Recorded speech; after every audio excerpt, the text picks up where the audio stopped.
आज के इस विस्तृत और गहन अध्ययन में बहुत बहुत स्वागत है। आज हम इतिहास के पन्नों से एक ऐसी दास्तान निकालने वाले हैं जो भव्यता, ताकत, खून खराबे और शानदार कला से भरी है। और अंततः एक बेहद दर्दनाक पतन की भी कहानी है। बिल्कुल।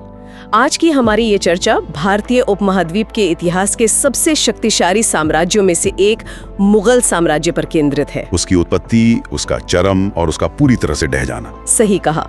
और आज के इस विश्लेषण के लिए हमने जो स्रोत जुटाए हैं वे काफी विविध हैं। जैसे विकिपीडिया के विस्तृत लेख हैं। हाँ, और कुछ यूपीएससी परीक्षा के बेहद सघन नोट्स हैं, हस्तलिखित कॉलेज नोट्स भी हैं, और जाने माने इतिहासकारों की शोध पत्रिकाएं और वास्तुकला से जुड़े दस्तावेजों का एक बहुत बड़ा संग्रह भी शामिल है। तो आज का हमारा मिशन बहुत स्पष्ट है।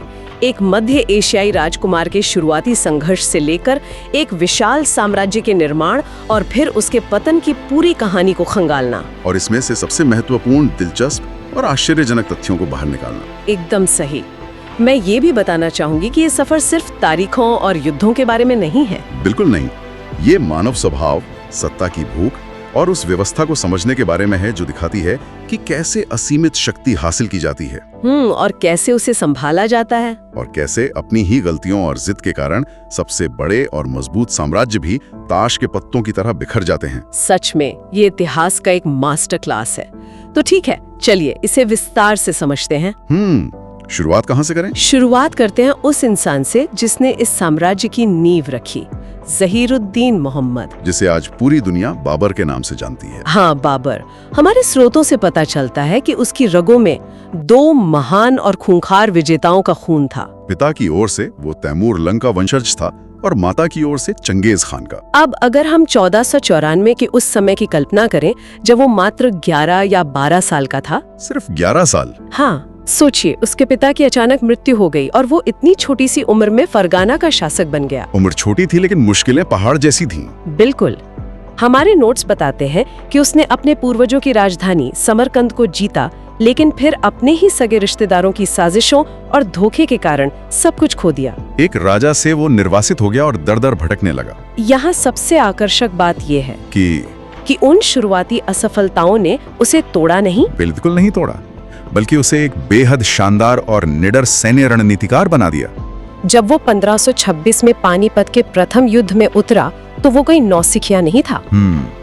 उसके सामने दिल्ली के सुल्तान इब्राहिम लोधी की एक विशाल सेना खड़ी थी, जिसमें सैकड़ों खूंखार युद्धक हाथी शामिल थे। बाबर की सेना उसके मुकाबले बहुत छोटी थी, लेकिन यहीं पर उसकी रणनीति काम आई। उसने अपने तोपखाने को एक अर्धवृत्ताकार यानी सेमी सर्कुलर तरीके से तैनात किया। भारत में उस समय तोपों का ऐसा इस्तेमाल पहले कभी नहीं हुआ था। ये सच में एक गेम चेंजर था। हमारे स्रोतों में वर्णन है कि जब तोपों के गोले बरसे तो इब्राहिम लोधी के हाथी उस भयानक आवाज से इतने घबरा गए कि उन्होंने अपनी ही सेना को कुचलना शुरू कर दिया। भयानक एकदम। और उसी अफरा तफरी के बीच बाबर ने अपनी घुड़सवार सेना का इस्तेमाल किया, जो मंगोलों की तरह बिजली की गति से हमला करने में माहिर थी। इस तुलुगमा युद्ध नीति ने लोधी की विशाल सेना को पूरी तरह से घुटनों पर ला दिया। और बाबर यही नहीं रुका। ठीक अगले ही साल 1527 में खानवा के युद्ध में उसने राणा संगा के नेतृत्व वाले एक बेहद शक्तिशाली राजपूत संघ को भी हराया। उस जीत ने ये तय कर दिया कि मुगल अब लुटेरे बनकर वापस लौटने वाले नहीं हैं, बल्कि भारत में उनके पैर मजबूती से जम चुके हैं। और सबसे दिलचस्प बात यह है कि इन भयानक युद्धों, तोपों की गूंज और खून खराबे के बीच बाबर का एक बिल्कुल अलग दूसरा पहलू भी था।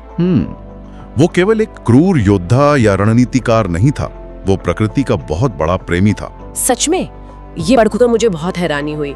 मतलब सोचिए, एक आदमी जो दिन में जंग लड़ रहा है, वो शाम को आगरा में रामबाग जैसे खूबसूरत और समृद्ध बगीचे बनवाने की योजना बना रहा है। उसने अपनी आत्मकथा बाबरनामा भी लिखी। हाँ, जिसमें उसने भारत के मौसम, यहाँ के फूलों और जानवरों का बहुत ही सूक्ष्म और काव्यात्मक वर्णन किया है। खैर, बाबर के बाद उसके बेटे हुमायूं का एक बहुत ही उथल-पुथल भरा दौर आया, जिसमें वो राजपाट हारकर निर्वासित भी हुआ और फिर वापस भी लौटा। लेकिन मुगल साम्राज्य की कहानी में असली और सबसे बड़ा मोड़ तब आता है जब हुमायूं का बेटा जलालुद्दीन मोहम्मद यानी अकबर गद्दी पर बैठता है। 1556 में कलनौर में जब उसका राज्याभिषेक हुआ तब वो मात्र 13 वर्ष का था। और उस 13 साल के बच्चे के सामने साम्राज्य बचाने की चुनौती थी। अपने वफादार सेनापति बैरम खां के संरक्षण में उसने पानीपत के द्वितीय युद्ध में हेमू को हराया। लेकिन अगर हम इसे बड़े परिप्रेक्ष्य से छोड़कर देखें तो अकबर केवल साम्राज्य जीतने वाला एक और शासक नहीं था।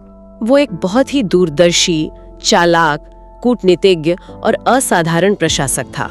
उसने समझ लिया था कि सिर्फ तलवार के जोर पर भारत जैसे विशाल और विविध देश पर लंबे समय तक राज नहीं किया जा सकता।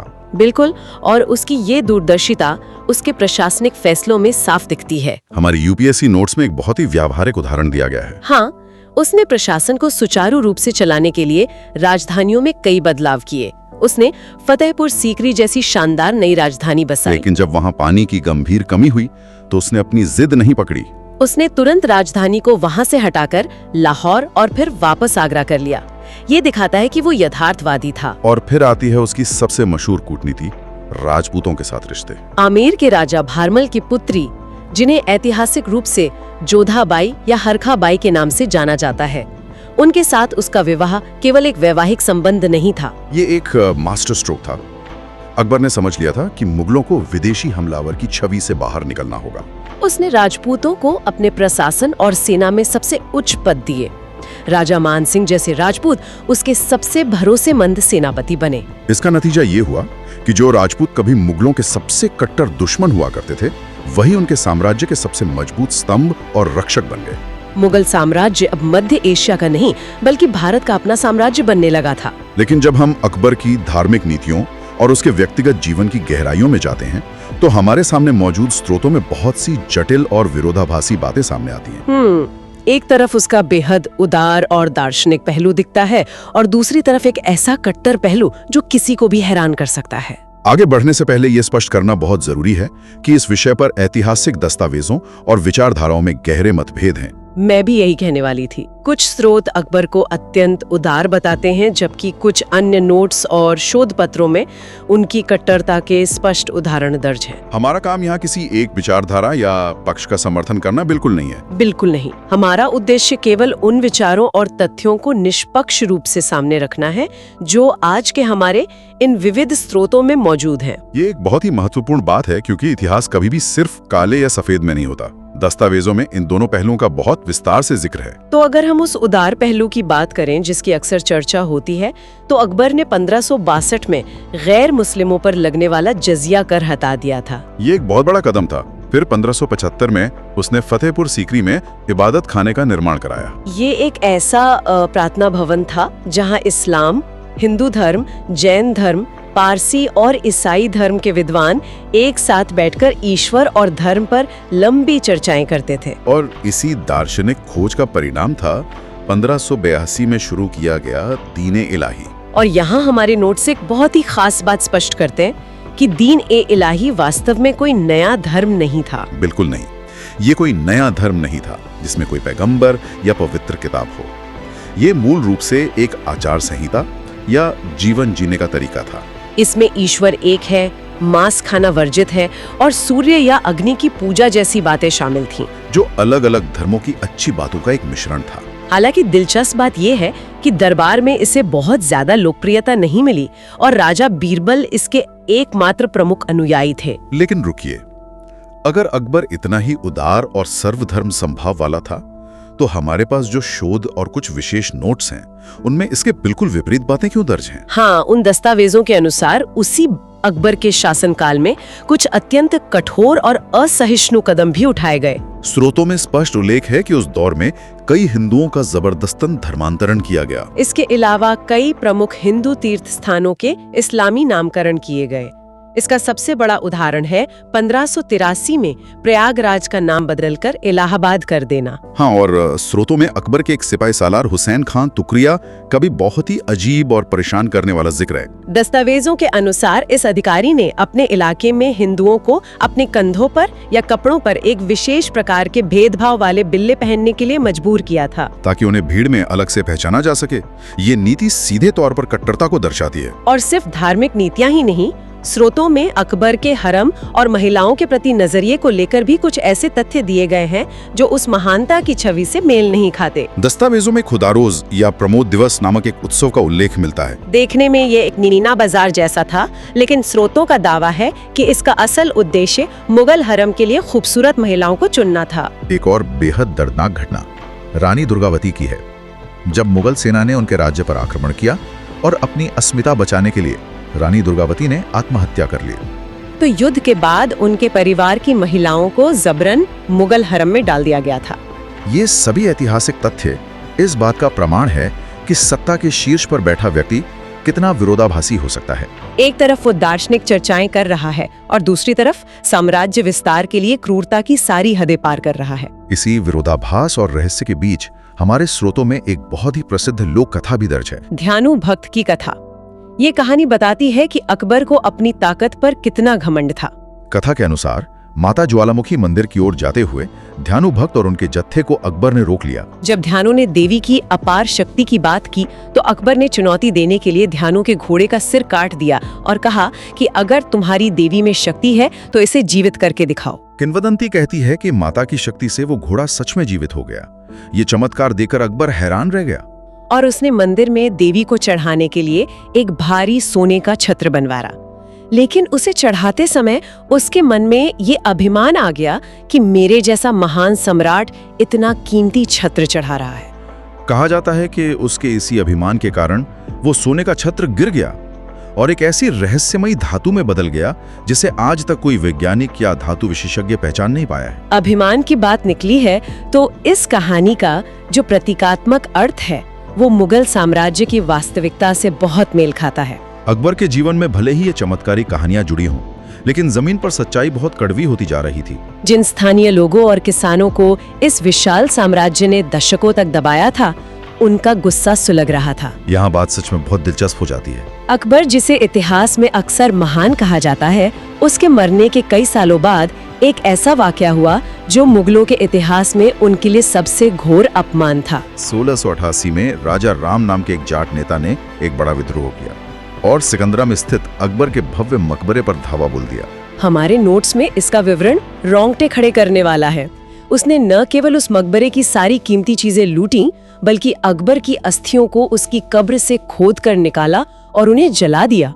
इस्लाम में शव या अस्थियों को जलाना सबसे बड़ा अनादर और घोर अपमान माना जाता है। ये कोई साधारण लूट नहीं थी, ये मुगल साम्राज्य की सत्ता के मुंह पर एक बहुत बड़ा तमाचा था।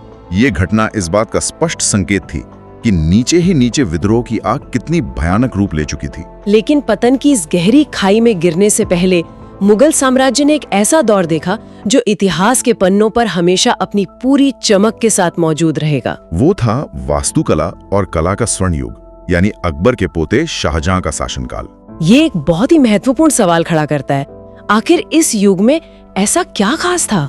इतने विद्रोहों और समस्याओं के बावजूद शाहजहां के दौर को स्वर्ण युग क्यों माना जाता है? इसका सबसे बड़ा कारण है वो बेहिसाब दौलत जो उस समय तक मुगलों के खजाने में जमा हो चुकी थी और शाहजहां का कला के प्रति जुनून। वास्तुकला की दृष्टि से ये वो समय था जब निर्माण कला अपनी चरम सीमा पर थी।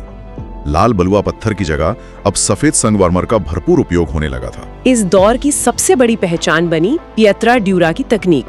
इसे ऐसे समझें जैसे कोई जौहरी सोने की अंगूठी में हीरे जवाहरात जड़ता है, बिल्कुल वैसे ही शाहजहां के कारीगरों ने कठोर संगमरमर को तराश कर उसमें नीलम, पन्ना और रूबी जैसे बेशकीमती रत्नों से फूल पत्तियां जड़ दी। इसके साथ ही चारबाग शैली अपने सबसे परिष्कृत रूप में सामने आई, जहां समृद्ध बगीचे, पानी की शांत नहरें और फव्वारे मिलकर ऐसा माहौल बनाते थे मानो धरती पर ही स्वर्ग उतार दिया गया हो। दिल्ली का विशाल लाल किला, वहाँ की भव्य जामा मस्जिद और सबसे बढ़कर दुनिया भर में प्रेम का प्रतीक माना जाने वाला ताजमहल, ये सब उसी दौर की देन है। इन इमारतों की जो सममिति और बारीक कारीगरी है वो आज भी दुनिया भर के वास्तुकारों को हैरान करती है। और ये भी समझने वाली बात है कि ये स्वर्ण युग सिर्फ इमारतों या पत्थरों तक सीमित नहीं था। ये एक बहुत बड़े सांस्कृतिक सम्मिश्रण का भी गवाह बना। फारसी, तुर्की और भारतीय शैलियां आपस में घुल मिल रही थीं। हमारे शोध पत्रों के अनुसार इसी सैन्य और सांस्कृतिक मेलजोल के दौर में एक बिल्कुल नई भाषा ने जन्म लिया, उर्दू। बिल्कुल, उर्दू का विकास इस सांस्कृतिक संगम का सबसे जीता जागता उदाहरण है। जब भारतीय उपमहाद्वीप की संस्कृत पर आधारित व्याकरण और स्थानीय खड़ी बोली में फारसी, अरबी और तुर्की के शब्द मिलने लगे तो एक बेहद मीठी और नई जबान तैयार हुई। ये भाषा मुगल सैन्य शिविरों, बाजारों और दरबारों से निकलकर आम लोगों तक पहुंची। और आज भी हमारी फिल्मों के गानों में, गजलों में और शहरों की आम बातचीत में यही भाषा गूंजती है। इमारतों को तो समय के साथ नुकसान पहुंच सकता है, लेकिन ये सांस्कृतिक प्रभाव इमारतों से कई ज्यादा गहरा, स्थायी और जीवंत साबित हुआ। तो इस सब का असल में क्या मतलब है? एक तरफ इतनी शानदार वास्तुकला है, एक नई भाषा का जन्म हो रहा है, बेशुमार दौलत है और एक विशाल सेना है। फिर ये पूरा का पूरा साम्राज्य देखते ही देखते ताश के पत्तों की तरह कैसे ढह गया? इतनी बड़ी सत्ता मिट्टी में कैसे मिल गई? यही इतिहास का सबसे बड़ा और कड़वा सबक है। हमारे शोध पत्रों और यूपीएससी नोट्स का जब हम विश्लेषण करते हैं तो मुगल साम्राज्य के पतन के 3 मुख्य और सबसे बड़े कारण उभरकर सामने आते हैं। पहला और सबसे घातक कारण था उत्तराधिकार के किसी स्पष्ट नियम का न होना। मुगलों में कभी ये तय नहीं था कि राजा के बाद बड़ा बेटा ही गद्दी पर बैठेगा। हर बार राजा के बीमार पड़ने या मरने पर गद्दी का फैसला तलवार और खून खराबे से होता था। जहांगीर ने अपने पिता अकबर के खिलाफ विद्रोह किया, शाहजहां ने जहांगीर के खिलाफ बगावत की और औरंगजेब ने तो क्रूरता की सारी हदें पार करते हुए अपने ही पिता शाहजहां को आगरा के किले में कैद कर लिया और अपने भाइयों का कत्ल कर दिया। इस लगातार चलने वाले आपसी खून खराबे ने साम्राज्य को अंदर से पूरी तरह खोखला कर दिया। बिल्कुल, घर के अंदर की लड़ाई ने नींव कमजोर कर दी। और दूसरा बड़ा कारण था औरंगजेब की नीतियां। औरंगजेब एक बेहद कट्टर और अड़ियल शासक था। उसने अपने परदादा अकबर की उस नीति को पूरी तरह पलट दिया जिसने इस साम्राज्य को भारत में मजबूती दी थी, यानी सभी को साथ लेकर चलने की नीति। औरंगजेब ने अपनी धार्मिक कट्टरता, जजिया कर को वापस लागू करने और अपनी कठोरता के कारण राजपूतों, मराठों और सिखों को अपना पक्का दुश्मन बना लिया। जो लोग कभी मुगल साम्राज्य की ढाल हुआ करते थे, अब वे ही तलवार लेकर उसकी जड़ें काटने लगे थे। उसने अपना पूरा जीवन और खजाना दक्षिण भारत के युद्धों में बर्बाद कर दिया। और हमारे स्रोतों में एक तीसरा कारण भी बहुत प्रमुखता से दिया गया है जिस पर अक्सर आम चर्चाओं में ध्यान नहीं जाता। कृषि संकट और किसानों का शोषण। इरफान हबीब जैसे प्रसिद्ध इतिहासकारों के सिद्धांत इस पर बहुत प्रकाश डालते हैं। मैं समझना हो तो इसे आज के दौर के कॉर्पोरेट पे ग्रेड या रैंकिंग सिस्टम की तरह समझें। हर मुगल अधिकारी या सेनापति को एक रैंक दिया जाता था जिसे मनसब कहते थे। ये रैंक तय करता था कि उसे कितनी घुड़सवार सेना रखनी है और इसके बदले उसे सैलरी के रूप में एक जागीर यानी किसी इलाके की जमीन का टैक्स वसूलने का अधिकार दिया जाता था। समस्या ये थी कि समय के साथ मनसबदार बढ़ते गए, लेकिन जमीन तो उतनी थी। एकदम सही। औरंगजेब के समय तक आते आते ये सिस्टम पूरी तरह क्रैश हो गया। जागीरें कम थी और दावेदार ज्यादा। इसलिए जिस भी अधिकारी को जो जागीर मिलती वो वहाँ के किसानों से ज्यादा और जल्दी से जल्दी लगान वसूलने की कोशिश करता। इरफान हबीब के शोध के अनुसार इस व्यवस्था ने किसानों का भयानक शोषण किया। लगान इतना ज्यादा हो गया कि किसान भूखमरी के कगार पर आ गए। वे अपनी पुश्तैनी जमीनें छोड़कर जंगलों में भागने लगे।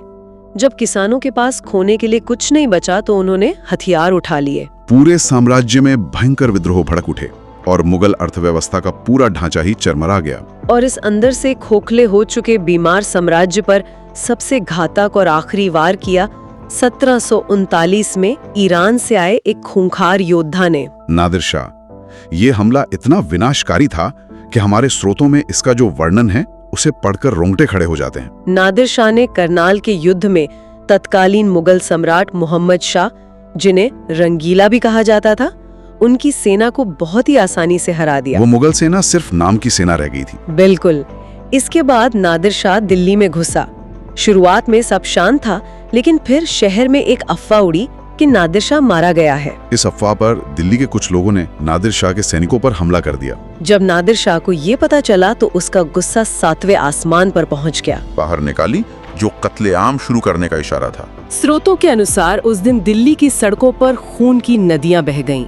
लगभग 20,000 बेगुनाह लोगों का बड़ी ही बेदर्दी से कत्ल कर दिया गया। एक झटके में सदियों की बनी बनाई सभ्यता और शहर राख के ढेर में बदल गए। और वो तबाही सिर्फ कत्लेआम तक सीमित नहीं थी। नादिर शाह ने दिल्ली को उस हद तक लूटा जिसकी कल्पना भी नहीं की जा सकती। वो अपने साथ शाहजहां का बनवाया हुआ वो मशहूर तख्ते ताऊस यानी मयूर सिंहासन और दुनिया का सबसे बेशकीमती कोहिनूर हीरा लूट कर ले गया। दस्तावेज के अनुमान के मुताबिक वो उस जमाने में लगभग 70 करोड़ रुपए की अकूत संपत्ति अपने साथ ईरान ले गया। इस एक लूट ने मुगल साम्राज्य की कमर इस तरह तोड़ी कि वो फिर कभी उठ नहीं सका। मुगल सम्राट अब केवल लाल किले की चारदीवारी के अंदर कैद, पेंशन पर जीने वाले नाम मात्र के शासक रह गए थे। और इस लंबे ऐतिहासिक लाटक का अंतिम पर्दा गिरा 1857 के पहले स्वतंत्रता संग्राम के बाद। जो साम्राज्य कभी पूरे उप महाद्वीप पर राज करता था, उसके अंतिम सम्राट बहादुर शाह जफर को ब्रिटिश ईस्ट इंडिया कंपनी ने बंदी बना लिया। उन पर मुकदमा चला और उन्हें सत्ता से हटाकर बर्मा, जो आज का म्यांमार है, के रंगून शहर में निर्वासित कर दिया गया। एक छोटे से कमरे में कैद अपने देश की मिट्टी को तरसते हुए अंतिम मुगल ने वहीं अपनी जान दे दी। और इसी के साथ भारत में मुगलों का वो सूरज जो कभी पूरी दुनिया को चकाचौंध करता था, हमेशा के लिए अस्त हो गया। इस पूरे सफर को अगर हम समेटें तो ये इतिहास का केवल एक अध्याय नहीं है, बल्कि एक बहुत बड़ा केस स्टडी है। फरगना के धूल भरी आंधियों से निकले एक छोटे से राजकुमार ने एक ऐसे विशाल साम्राज्य की नींव रखी जो अपनी दौलत, वास्तुकला और सैन्य ताकत के लिए पूरी दुनिया में मशहूर हुआ। लेकिन अंत में वो किसी बाहरी दुश्मन से ज्यादा अपनी ही आंतरिक कमजोरियों, कट्टरता, किसान मजदूरों के शोषण और भविष्य की दूरदर्शिता की कमी के कारण मिट्टी में मिल गया। ये अध्ययन हम सबको एक बहुत बड़ा सबक देता है। चाहे वो आज के दौर की कोई बड़ी संस्था हो, कोई विशाल मल्टीनेशनल व्यापार हो या फिर कोई राजनीतिक व्यवस्था, लंबे समय तक सफलता हमेशा खुले विचारों, समावेशी यानी इंक्लूजन और समय के साथ खुद को बदलने की क्षमता पर ही निर्भर करती है। कठोरता, अहंकार और अपनों से ही लड़ना हमेशा पतन की ओर ही ले जाता है। ये बिल्कुल 100% की बात है।